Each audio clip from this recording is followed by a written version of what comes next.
Hello, this is Franco Cabral broadcasting from the Honest Liar podcast, a conversation around finding the inner liar within all of us and leveraging the truth to create expansion across all areas of your life. Today's topic is this: gratitude ain't easy. Saturday, I had one of the best days that I've had in a long time. And I was in an immense place of gratitude. I was thinking about this throughout the day, and I was just grateful for everything that I was doing. I felt everything I was thinking about throughout the course of the day. I had the idea behind it: I get to do this. So I get to clean my house. I get to do laundry. I get to work out. I get to plan for my business week. I get to plan for my vacation. All of these are things in the past that I have found myself being a victim to in the past. Feeling, wow, I have to do laundry, or I have to clean the house, or I'm stressed because I have to plan business, and my frame has been totally different in the past. So as I was thinking about this, I was wondering to myself, how did I get to this place of gratitude? Because it felt very different and foreign almost to me because of how I was looking at all the things that I had in front of me. And I started to reflect back on, how did I get to this process? And something dawned on me. A dinner that I had with my mother probably about a year and a half ago. I remember distinctly we were at an Italian restaurant in White Plains. And my mom and I were talking, and I was in a very dark place at that time. I was sharing with my mom and leaning in on her, letting her know really the raw truth as to where I was. And I was scared. I was afraid. I was doubting myself. I was uncertain. I was lost. I was in a really dark spot. And I talk about this place that I was in my Origins podcast. But as I'm telling my mom where I'm at, and I'm crying, and I was just fucking broken, I looked across at my mom, and I can see that she was in pain hearing where I was at. And I didn't really want her to give me answers. I wasn't looking for her to tell me what to do. I just wanted her to hold space for me. But I didn't really know how to communicate at that time what I needed. So I remember my mom frustrating the hell out of me when, after me telling and pouring out my heart as to where I was, she looked at me and she said, "Son, you just have to be grateful." And I remember hearing that and being like, what are you talking about? I was like, how the fuck can I be grateful? My life is falling apart. Nothing is working. I'm unhappy. I'm miserable. What is there to be grateful for? And I sat there and I was triggered. I was so pissed off I just felt, how can she not see me?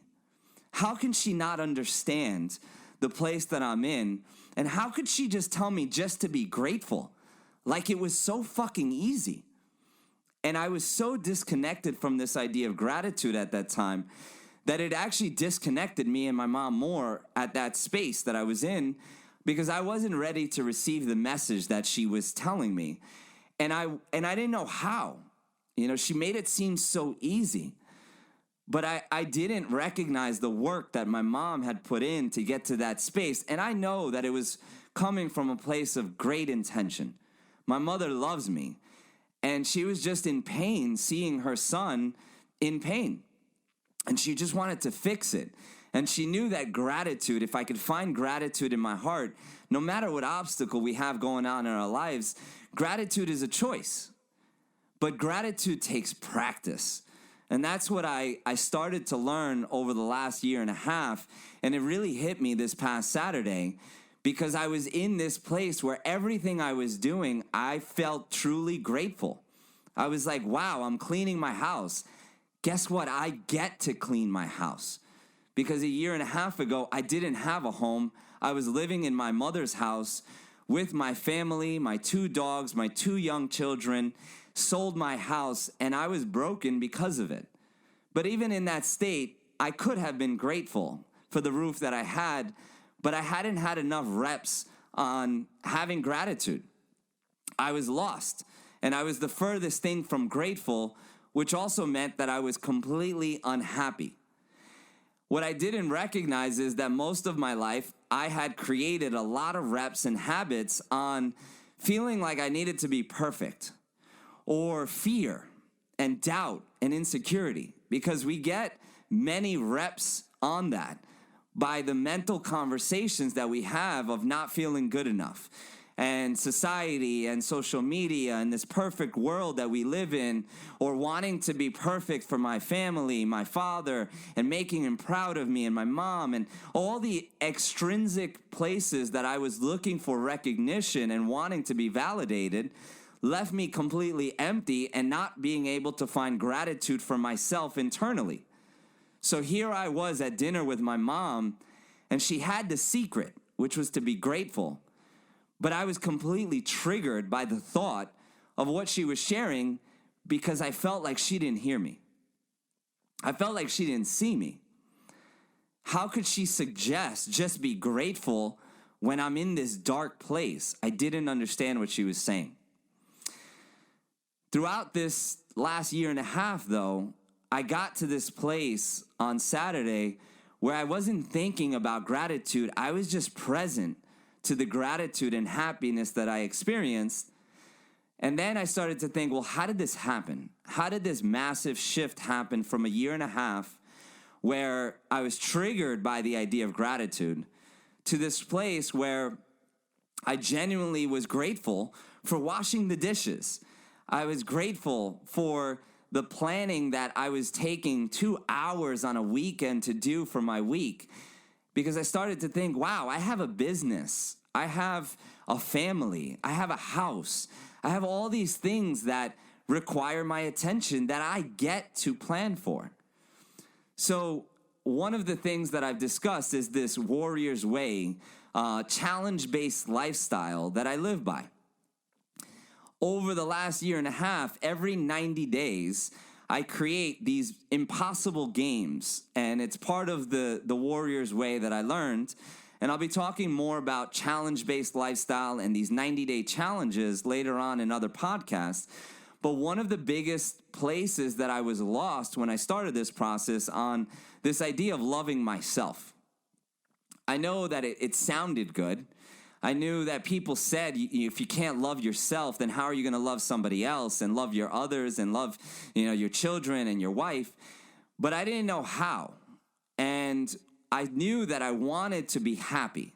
And that would seem to me the impossible game that I was searching for, but I didn't know how. So in my 90-day challenges, I went through multiple quests and searches for discovering loving myself and happiness and gratitude. So some of the tactical approaches that I did is one of the first things I did was I started journaling. And journaling was something new to me. And it was first not about gratitude. It was just about starting to be comfortable with where I'm at on a daily basis. And also because I had a story that I was a shitty writer. So I committed to doing 50 journal entries within 90 days. So pretty much one every other day, or sometimes back-to-back days. And through this process, I started discovering and learning about myself. And actually, it's something that brought me very close to God, because as I committed to doing this process, there were times where I would journal, and it didn't happen until doing a lot of reps. I would get up from doing a journal session and I would reread what I wrote, and it almost felt like it wasn't me who wrote it, because again, I had a story that I was a shitty writer. So if that's beautiful what I wrote, it must be somebody else.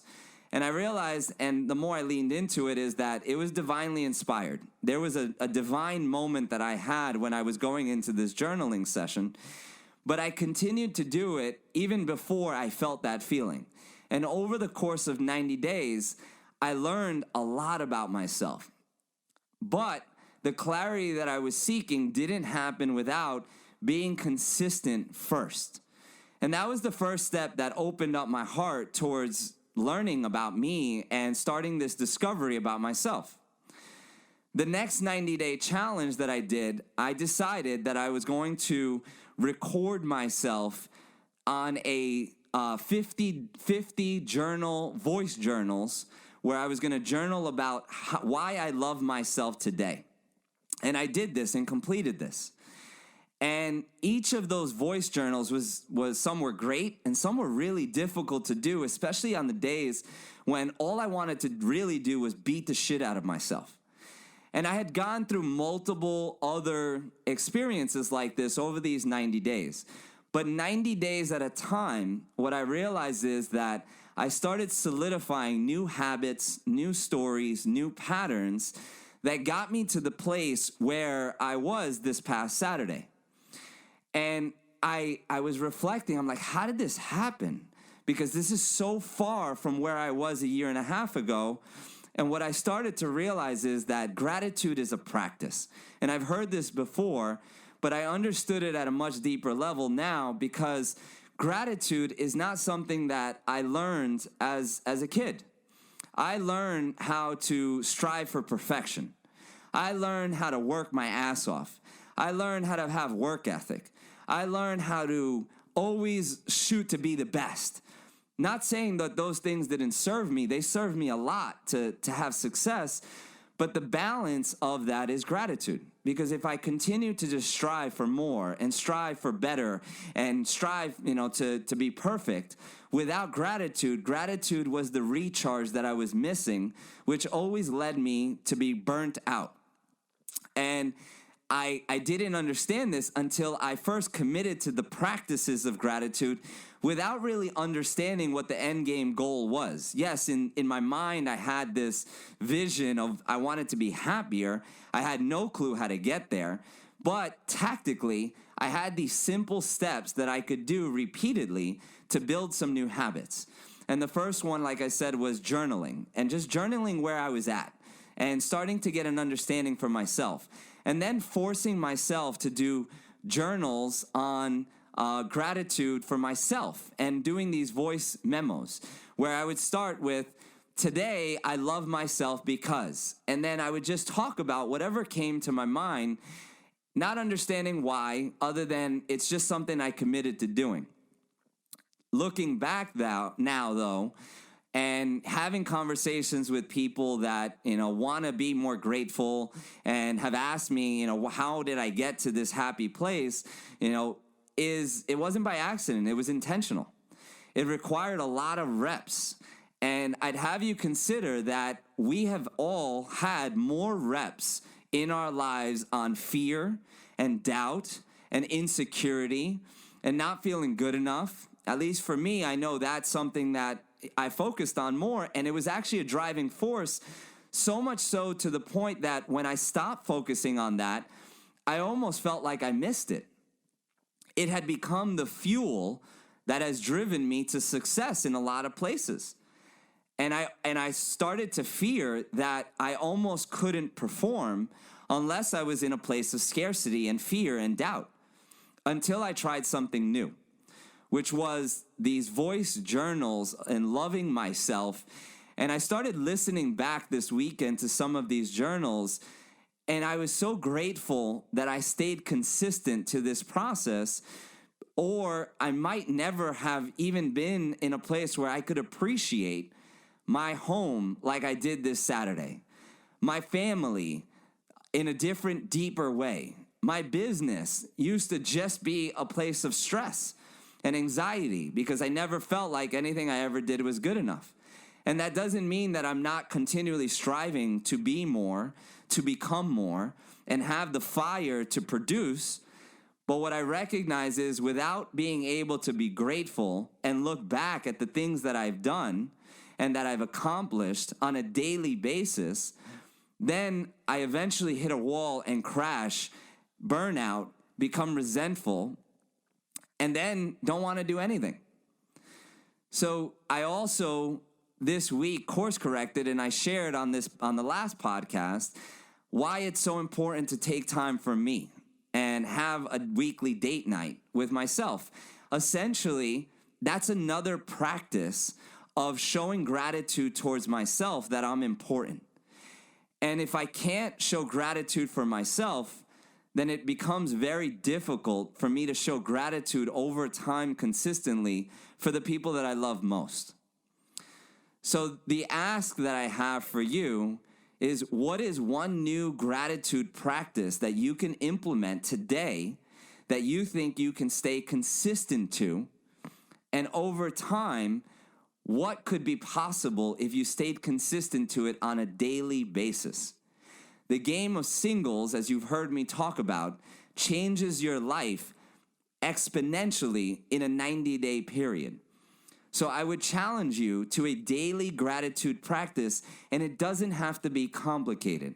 It can be something as simple as going on a voice memo for 2 minutes a day.